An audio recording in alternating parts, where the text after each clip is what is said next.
Hey everyone, so today's video is going to be a review of all the foundations that I've tried pretty much throughout my lifetime, I guess.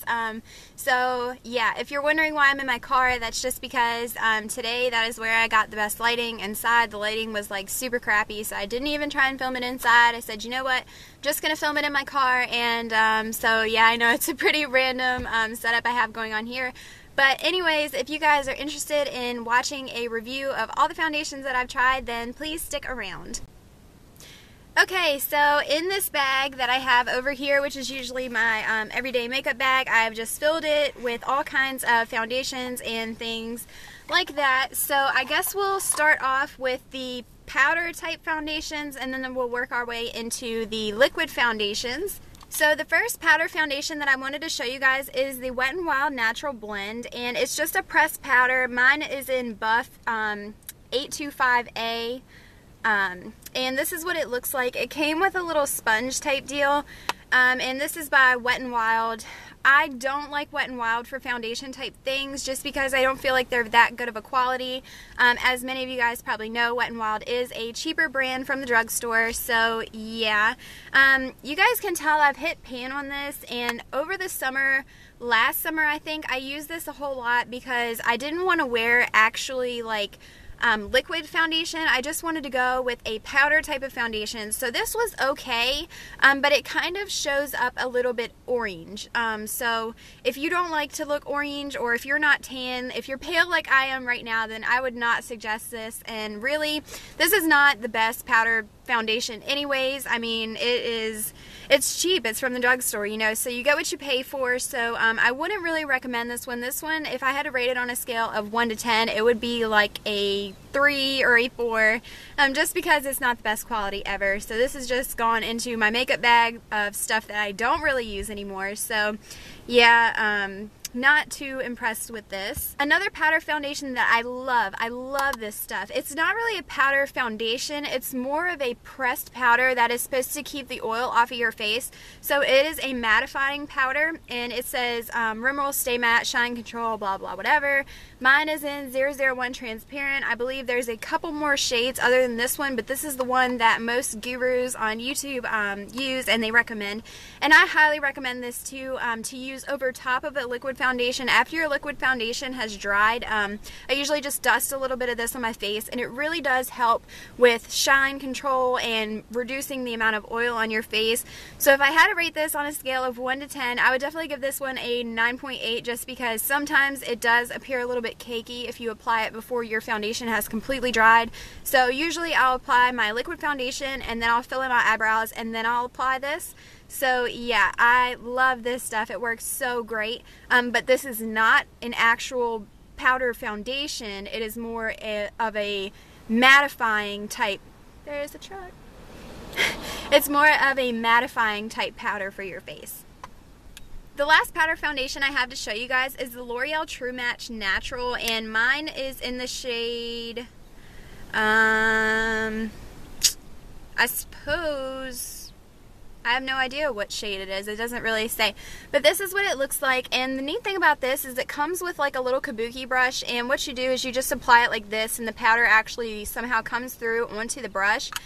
This stuff is really good for the summertime too. It's not really a full coverage foundation, I would say. I would say more of a light to medium coverage foundation. I will usually dust this on if I'm going sunbathing or if I'm going swimming or anything like that, because it does have SPF 19 sunscreen in it. So that is a really cool thing. This is kind of pricey. I'm pretty sure this is around $11 or $12, but I've had this forever, and you guys can tell I haven't really used very much of it.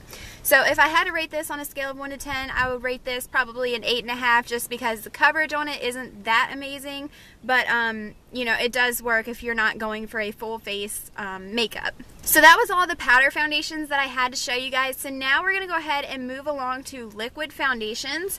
So I have 3 by CoverGirl, and they're 3 different ones. So first I have the CoverGirl Clean Sensitive Skin in 210 Classic Ivory. I get this because I do have sensitive skin. My skin is very prone to acne, which sucks, and so I've kind of used half of this. I'm not very impressed with this one because it does leave your face looking a little bit oily, and the coverage on it is kind of light to medium. It's buildable though, so you could go ahead and build it up. I just don't like to build up my foundation too much with this, just because, like I said, it can look a little bit cakey and it does get a little bit oily on your skin. So this is what this one looks like, the Clean Classic Ivory for sensitive skin. The next one from CoverGirl that I have is the Clean Oil Control. This one I do love. Oh, and by the way, if I had to rate this one on a scale of 1 to 10, I'd give it about a 6.5, maybe a 7.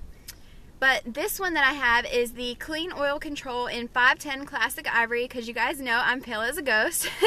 And I do like this foundation a lot because I do have oily skin. Well, I kind of have combination skin. I have dry spots around my nose and underneath my eyes, but on my T-zone, of course, gets very oily. So if I had to rate this one on a scale of 1 to 10, I'd give it an 8.5 because it really does help reduce oil.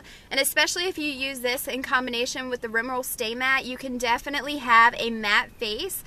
So yeah, I really love this foundation. This is usually my go-to everyday foundation that I use, and again, this one is buildable just like the other one from CoverGirl, but like I said, it does kind of tend to look a little bit cakey if you build it up too much, so I wouldn't do more than maybe like 1 to 2 layers of this maybe. So yeah, I love this, and again, the shade is 510 Classic Ivory. The last one that I have from CoverGirl is also from their Clean collection. This is the Normal Skin, and this is in 120 Creamy Natural. I haven't worn this color yet. I wore this a few times last summer when I was a little bit tanner, but like I said, I'm pale as a ghost right now, so yeah, this one is just for normal skin. This one does tend to make you look a little bit oily, and if you use this with the Rimmel Stay Matte, it does make you look a little bit cakey, so I haven't worn this. Usually I'll just put a little bit of this on in the summertime, like I said, when I'm a little bit tanner, and this is another one that I would wear just like this one, you know, to the beach or, you know, swimming or anything like that. But I do like the CoverGirl line of foundation. I feel like they don't break me out as much as every other foundation does. So if I had to rate this one on a scale of 1 to 10, I'd give this one probably like an 8.5, same as I would for the other CoverGirl one, which is the sensitive skin. So these are both like an 8.5 in my book. It says, designed for normal skin, natural coverage that looks and feels fresh, water-based, won't clog pores, used with clean, blah, blah, whatever. So yeah, these are the 3 CoverGirl foundations that I have, and I use CoverGirl foundations. These are my go-to foundations. So another foundation that I've heard so much hype about is the Revlon PhotoReady. Mine is in 003 Shell, and this is what the bottle and the packaging looks like. I do have an issue with this foundation. It's supposed to be photo ready, however it does have like a, I wouldn't say a glitter, more of like a shimmer tone to it. So I don't really understand that concept because shimmer and glitter reflect light, so I don't understand how that is supposed to be good for photos. This foundation feels super oily on my skin. I don't know if it's just me. I've heard a lot of other gurus rave about it, and maybe this will work for you. Again, these are all my opinions on these foundations, but this just did not work for me at all. So if I had to rate this one on a scale of 1 to 10, I would have to give this foundation maybe like a 4. I don't know. I don't really use this one that often. I don't understand the hype about it really, but it is what it is. So this is the Revlon PhotoReady foundation. It says perfectly airbrush skin in any light, complete coverage, oil-free, fragrance-free.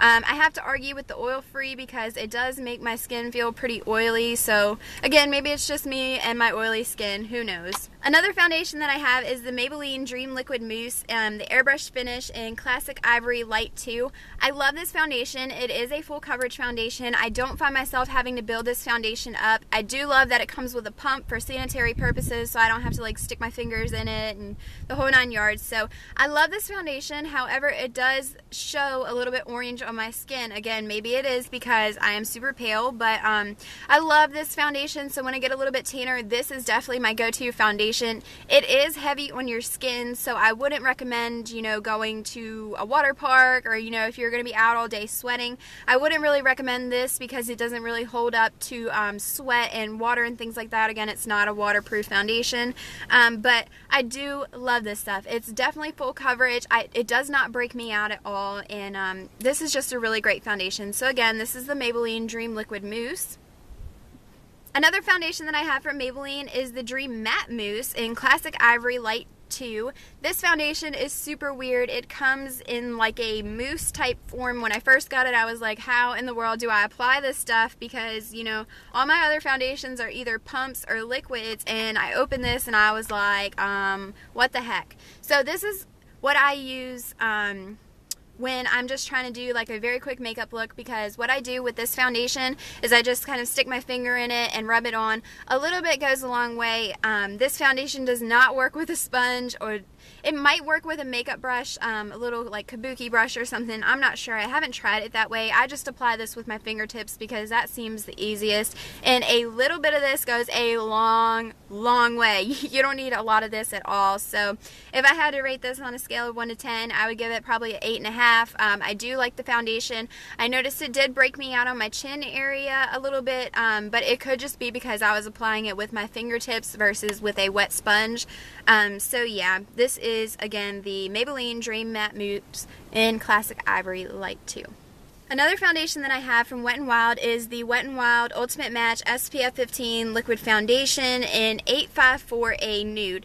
I hate this foundation. I bought this foundation about a year ago and it's just been sitting around in my makeup case. It is super oily. You can barely get anything out of that little hole, and it's just not the great foundation. Again, Wet n Wild is a cheap drugstore brand, so you get what you pay for, but I did not like this at all. If I had to rate this on a scale of 1 to 10, I'll give it a 1, maybe, possibly a 0. I don't know, I just don't like this stuff at all. Another foundation that I don't like at all is the Rimmel London Match Perfection Foundation. Mine is in the shade 130 True Ivory. It supposedly is Smart Tone technology. The only good thing I have to say about this is it has sunscreen in it. Other than that, it sucks. It says Blue Sapphire gives truer, fresher color for a flawless, natural skin finish, blah, blah, whatever. I hate this stuff. It sucks. If I had to rate it on a scale of 1 to 10, it would pretty much be like this one, maybe a 1, possibly a 0. Probably a 0. I just don't like it at all. It's just not my cup of tea. So that was all the foundations that I wanted to show you guys. So thank you guys so much for watching. Again, all these opinions are my own. If you use any of these foundations, you know, don't leave any hater comments on here. You know, everybody's skin is different and everybody likes different kind of foundations and different kind of coverages and things like that, but I just wanted to share with you guys what I use and my personal opinions on it. So thank you guys so much for watching. Sorry the background's weird, sorry my hair is a hot mess, but yeah, and if you have any video ideas or anything that you'd like to see from me, then just leave it in the comments below.